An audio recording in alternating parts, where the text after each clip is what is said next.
शोना रे शोना रे शोना रे शोना, शोना रे शोना रे शोना रे शोना। ऐसा प्रेम कहाँ, ऐसा प्रेम कहाँ।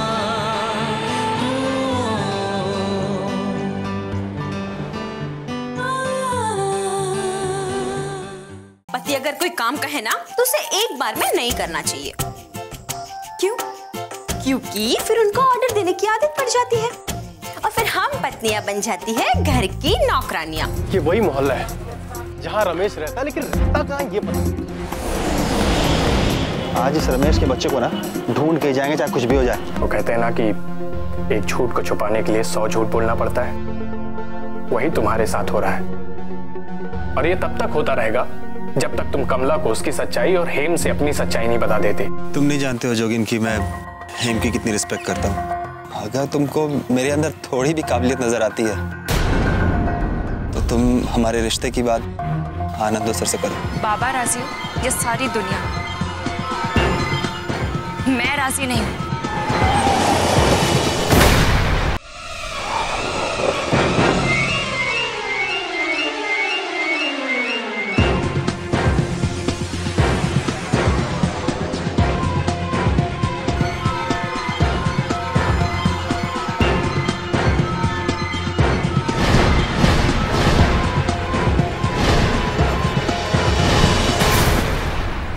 आइए ना घर, आइए ना, आइए। नहीं नहीं, अभी नहीं। देखिए, आप नहीं आएंगे तो मुझे बुरा लगेगा। हाँ। ये क्या हो रहा है? कमला और हेम साथ साथ? कमला, फिर कभी आती हो तुम्हारे घर, आज नहीं। घर तो आ ही गया है, ये रहा। हाँ, आप तो घर के सामने ही खड़े हैं। आइए ना।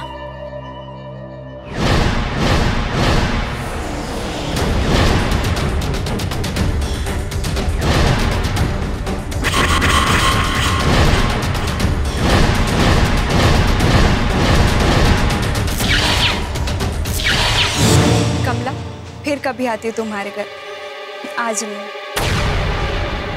और वैसे भी तुम दोनों थक भी गए होंगे और बाबा को दवाई देने का समय भी हो गया, तो अभी मैं चलती हूँ। कमला, अपना ख्याल रखना। ठीक है, आप भी अपना ख्याल रखना। जब भी यहाँ से गुजरना हो ना, हमारे घर आना, हमको भालो लगेगा। जरूर, अभी मैं चलती हूँ। अच्छा, धन्यवाद। बाय।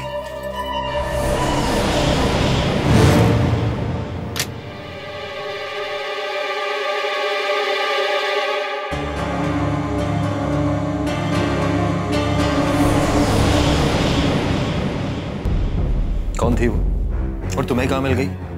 जवाब दो। मैं और मिष्टी दीदी बाजार गए थे और मैं उनकी गाड़ी से टकरा गई। क्या?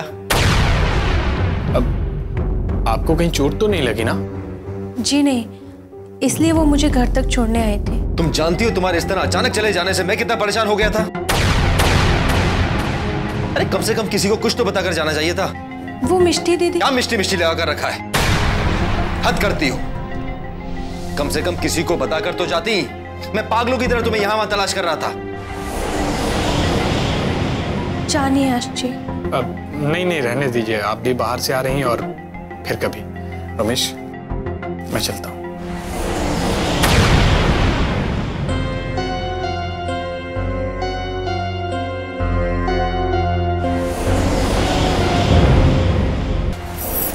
क्या बदतमीजी है मौर्ती? तुम्हारे मुंह से जितने भी शब्द निकल रहे हैं ना, वो सारे के सारे अक्षय के। और तुम ही क्या, कोई भी मुझे इस ब्याह के लिए मजबूर नहीं कर सकता।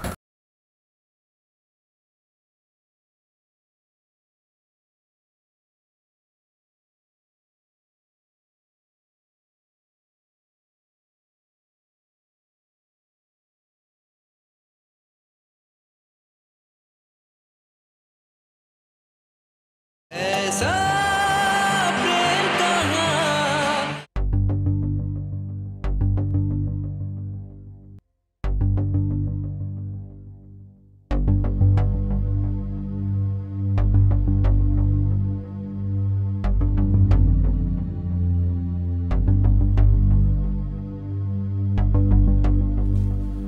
एक्सक्यूज मी सर, ये पेपर्स पे साइन करने हैं। रख दीजिए, बाद में कर देंगे। सॉरी बट इसको सर पोस्ट करना है। अभी साइन नहीं किया, कल साइन किया तो क्या कयामत आ जाएगी या तूफान खड़ा हो जाएगा? सर ये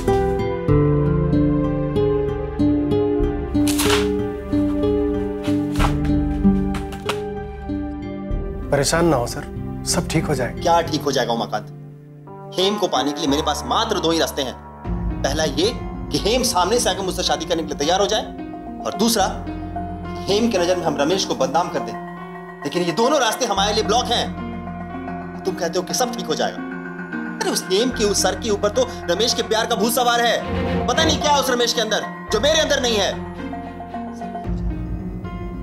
सर हेम को आपको हर हाल में पाना होगा, और हेम से शादी के पीछे वजह क्या है ये भी पता नहीं चलना चाहिए। यू आर राइट उमाकांत, लेकिन गलती से भी ये बात कहीं जाहिर नहीं होनी चाहिए, नहीं तो हमारे सारे किए कराए पे पानी फिर जाएगा। इसलिए मैं तुम्हें कहता हूँ कि रमेश की तलाशी जरा सोच समझ के करना। मुझे उसका अता पता सब चाहिए। रमेश बिना बताए कोलकाता में रह रहा है, ये तो एक राज है, और जिस दिन इस राज से पर्दा उठेगा मेरी जिंदगी बदल जाएगी।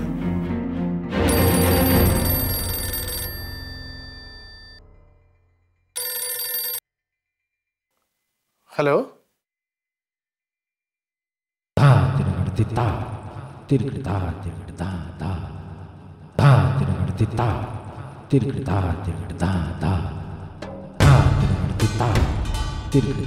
जी मैम। तुम्हारी डर भरी आवाज बता रही है कि काम नहीं हुआ। वो एक्चुअली मैम। मेरे एक सवाल का जवाब दोगे तुम? जी बोलिए। मैं मूर्ख हूँ या तुम? नहीं, ऐसी कोई बात नहीं मैम। आज शाम को घर पे आ जाना। जी मैम, मैं आ जाऊंगा। और हाँ, साथ में वो कैलकुलेटर लेते आना, कुछ हिसाब करने हैं। कैलकुलेटर ही कहते हैं ना उसे, जिससे हिसाब किया जाता है। जी। कुछ खास हिसाब करने हैं। जिंदगी के हिसाब किताब बिगड़ते जा रहे हैं। उसे समझने और समझाने की भी जरूरत है।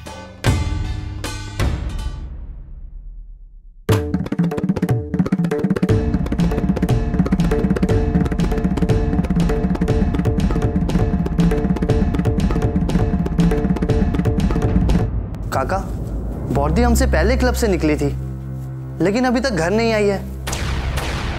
पता नहीं कहाँ चली गई होगी। मुझे तो बहुत चिंता हो रही है, बहुत गुस्से में थी वो। काका, आप प्लीज उसे समझाइए। एक बाबा हैं जो उसको समझाते ही नहीं, उसकी गलतियां नजरअंदाज कर देते हैं। एक बॉर्दी है जो कोई बात समझने को तैयार ही नहीं है। तुम चिंता मत करो बेटा, मैं उसे समझाऊंगा। एटा चोल ना, मगर वो कहाँ होगी, कहाँ होगी? हे माँ, उसको जल्दी भेज दो।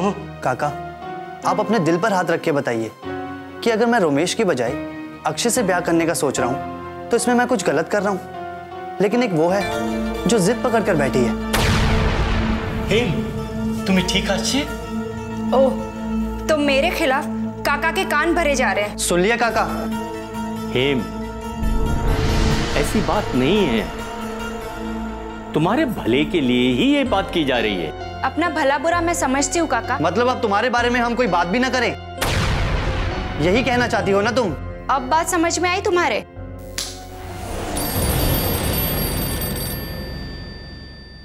देख लो, तुम्हारे खास दोस्त का होगा, मिस्टर अक्षय, जिसके तुम हमेशा गुण गाते रहते हो।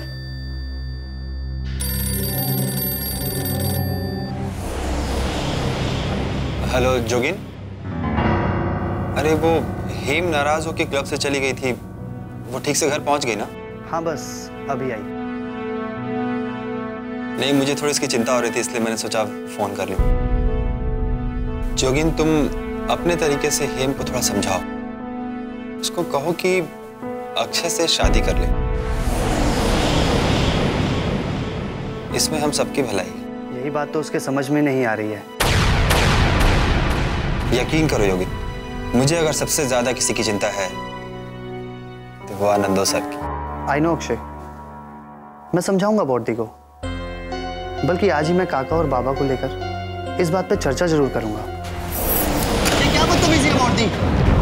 तुम्हारे मुंह से जितने भी शब्द निकल रहे हैं ना, वो सारे के सारे अक्षय के। और तुम ही क्या, कोई भी मुझे इस ब्याह के लिए मजबूर नहीं कर सकता, कोई भी नहीं, याद रखना। बेटा, ये लड़की का मामला है और लड़की के मामले में जिद, लापरवाही और सख्ती नहीं चलती। तो क्या करे काका? इंतजार। आओ, शांति से सोचो। इस वक्त तुम्हारे पास जितनी जायदाद है ना, उससे कहीं ज्यादा मैंने तुम पर खर्च कर दिया। और तुम हो कि किसी काम के नहीं।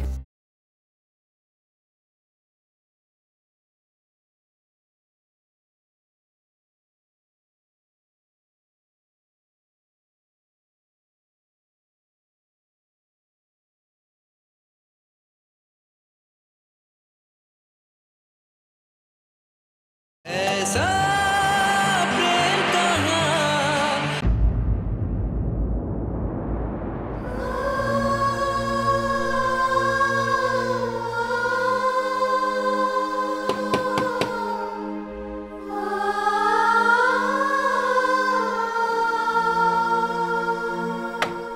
नमस्कार। नमस्कार, आइए आइए, बैठिए।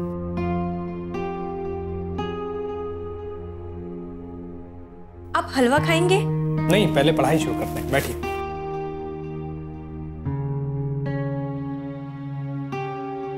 आज आपको कहीं जाने की जल्दी तो नहीं है? जल्दी क्यों? आज मैं काफी देर तक पढ़ना चाहती हूँ। देख रहा हूँ, आज बहुत खुश नजर आ रही हो तुम। हाँ, आज मैं बहुत खुश हूँ। आज उन्होंने मुझे बहुत डांटा है। अच्छा, रोमेश ने तुम्हें डांटा और तुम खुश हो रही हो? हाँ, आज मैं खुश हूँ, इसलिए तो मैंने हलवा बनाया। जीवन में पहली बार देख रहा हूँ किसी के डांटने से किसी को खुशी मिल रही है। इसमें इतना हैरान होने की क्या बात है? डांटा तो उसी को जाता है ना जिसे अपना समझा जाता है। आपके दोस्त ने आज मुझे अपना समझा। आज एक पति ने अपनी पत्नी को डांटकर ये साबित कर दिया कि उनका मुझ पर कितना बड़ा अधिकार है। ये किस मोड़ पर आकर खड़ा हो गया है रोमेश? जब कमला को पता चलेगा कि तू उसका पति नहीं है तो क्या बीतेगी बेचारी पर? बाबा, आपसे एक जरूरी बात करनी है। मुझे पता है तुम्हारे पास बस सिर्फ एक ही टॉपिक है, हेम की शादी। आज पता है बॉडी ने क्या हरकत की है? बाबा, उसने मेरी बेइज्जती की है। अगर उसने तुम्हारी बेइज्जती की है तो उसे ऐसा नहीं करना चाहिए था। आखिर दादा हो तुम उसके। तो प्लीज बाबा, आप उसे बताइए और समझाइए कि अगर मैं उसकी शादी के लिए वरीड हो रहा हूं तो मैं कुछ गलत तो नहीं कर रहा हूं। बिल्कुल नहीं, तुम्हें सोचना भी चाहिए। हो सकता है तुम्हें स्टडी के लिए अगर फॉरेन जाना पड़ जाए तब क्या होगा। सच कहूं बाबा, यही फिक्र है मुझे। एक तरफ तो आपकी तबीयत और दूसरा रोमेश का अचानक गायब हो जाना। अब बताइए क्या करें? और एक तरफ बॉडी है जिसको अक्षय में 1000 बुराइयां नजर आती हैं। देखो जोगिन, तुम्हारी हर बात की एक अहमियत है। तुम्हारे जज्बात की मैं कदर करता हूं, लेकिन हेम पर हम किसी भी तरह का दबाव या प्रेशर तो डाल नहीं सकते। जिंदगी उसे जीनी है, शादी उसे करनी है। चिंता मुझे भी है, परेशान मैं भी हूं, लेकिन कहीं ना कहीं मैं खुद भी खामोश होकर रह जाता हूं। तो क्या आप उसे समझाएंगे भी नहीं? इस बात से मैंने इनकार तो नहीं किया। देखो, अपने आप पर काबू रखो जोगिन। हेम वैसे ही जहनी तौर पर बहुत परेशान है। हम उसे और परेशान ना करें तो बेहतर होगा।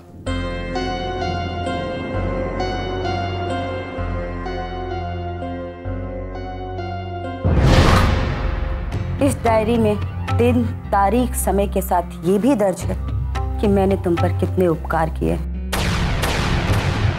तुम्हारी हर मुसीबत में तुम्हारे साथ खड़ी हुई। इस वक्त तुम्हारे पास जितनी जायदाद है ना, उससे कहीं ज्यादा मैंने तुम पर खर्च कर दिया। और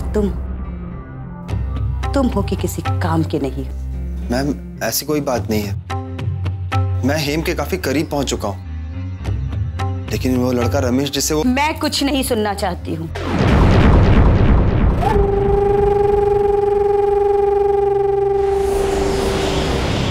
जानते हो अक्षय, ये समय भी बड़ी अजीब सी चीज होती है। अगर कोई चीज समय से पहले मिल जाए तो उसकी कोई कीमत नहीं होती, और समय के बाद कोई अहमियत नहीं होती है। लेकिन अगर समय पर मिल जाए तो उसका अपना ही मजा होता है। और मैं ये मजा लेना चाहती हूँ। आनंद तो अगर अपनी बर्बादी से पहले मर गया तो मेरी सारी मेहनत बेकार हो जाएगी। मैं उसे उसकी बर्बादी दिखाना चाहती हूँ, और वो भी उसके जीते जी। मैंने कहा ना मैं अपना काम खुद कर सकता हूँ। जाओ तुम यहाँ से। तुम्हारे समझ में नहीं आ रहा मैं क्या कह रहा हूँ। कमाल है, मैं तुम्हें डांट रहा हूं और तुम हंस रही हो।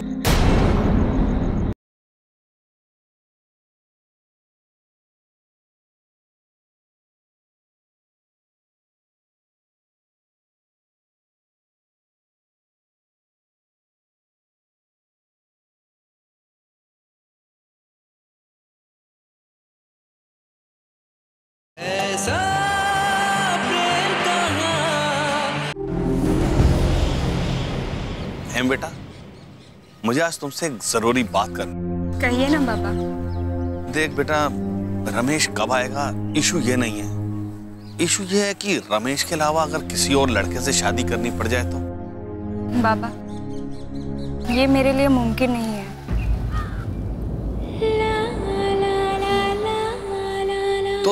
तो इसका मतलब है कि हम इस विषय में कभी बात ना करें आपसे। बस आप यही समझ लीजिए कि मैं रमेश के अलावा और किसी के बारे में सोच भी नहीं सकती, चाहे भले ही सारी जिंदगी मुझे बिना शादी के बितानी पड़ जाए।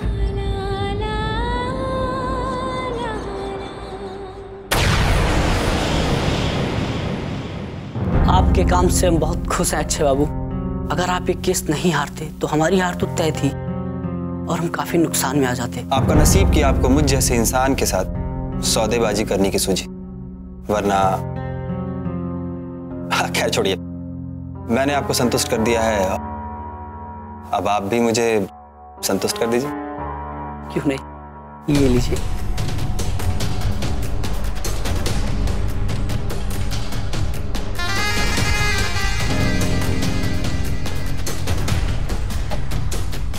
ठीक है, तो आप जा सकते हैं।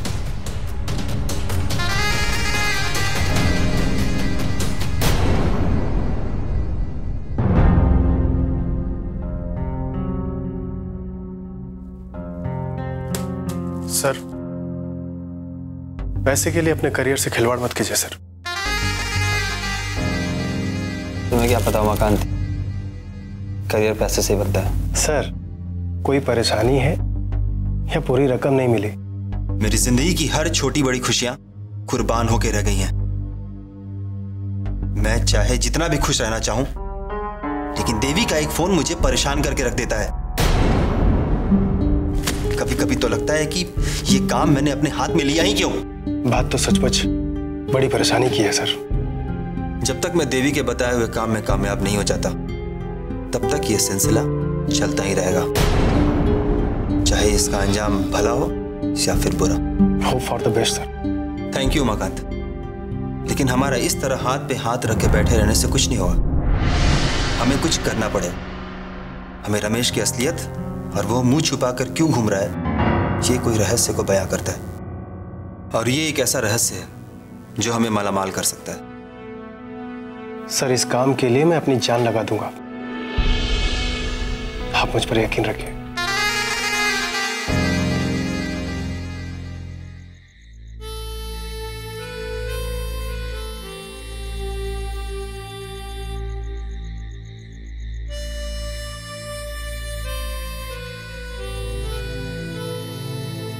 ये क्या कर रही हो तुम? बिस्तर लगा रही हूँ। कोई जरूरत नहीं है, जाओ अपना काम करो। अपना काम ही तो कर रही हूँ। मैं बिस्तर लगा लूंगा। मैंने कहा ना मैं अपना काम खुद कर सकता हूँ। जाओ तुम यहां से। तुम्हारे समझ में नहीं आ रहा मैं क्या कह रहा हूं? कमाल है, मैं तुम्हें डांट रहा हूं और तुम हंस रही हो। ये आपके लिए एक डांट हो सकती है, मेरे लिए तो मेरे पति का प्रेम है। ये डांट एक अपनापन है मेरे लिए। देर से ही सही, पर आपने मुझे अपनाया, इसलिए आप मुझे डांट रहे हैं।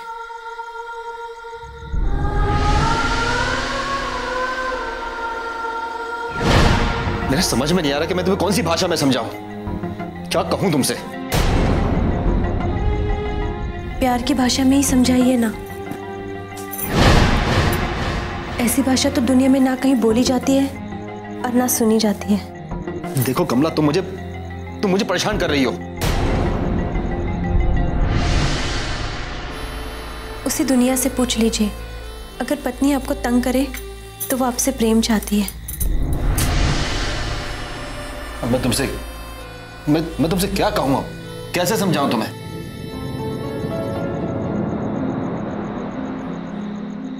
कहीं ऐसा तो नहीं आपकी तबीयत खराब है और आप मुझे बताना नहीं चाहते? अगर ऐसा है तो आइए, मैं आपका सर दबा देती हूँ। कमला, मैं आराम कर लूंगा, तुम्हें मेरी चिंता करने की कोई जरूरत नहीं है। बस मैं जैसा कह रहा हूं वैसा करो, दूर रहो मुझसे। ये तो हद हो गई है, आप अपनी पत्नी से कह रहे हैं दूर रहने के लिए। कमला, मुझे लगता है कि तुमने मेरी बात ना सुनने की कसम खा रखी है। हद करते हैं आप। आपकी तबीयत ठीक नहीं लग रही, परेशान हो आप। अगर कुछ देर के लिए मैं आपकी सेवा कर दूंगी तो क्या हो जाएगा? मुझे बार बार क्यों कहना पड़ता है कि मैं आपकी पत्नी हूं? सुनिए, कहां जा रहे हैं आप? सुनिए।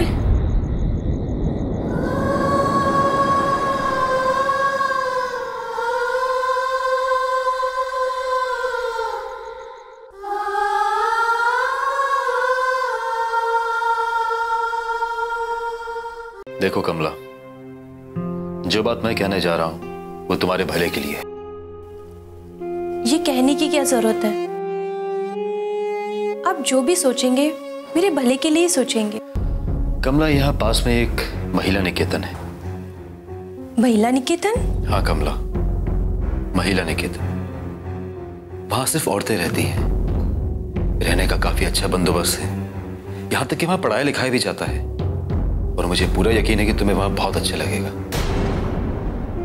एक पत्नी के लिए सबसे अच्छी जगह उसके पति का मन होता है, और वहां रहकर मुझे क्या अच्छा लग सकता है? फिर भी ये मेरा फैसला है।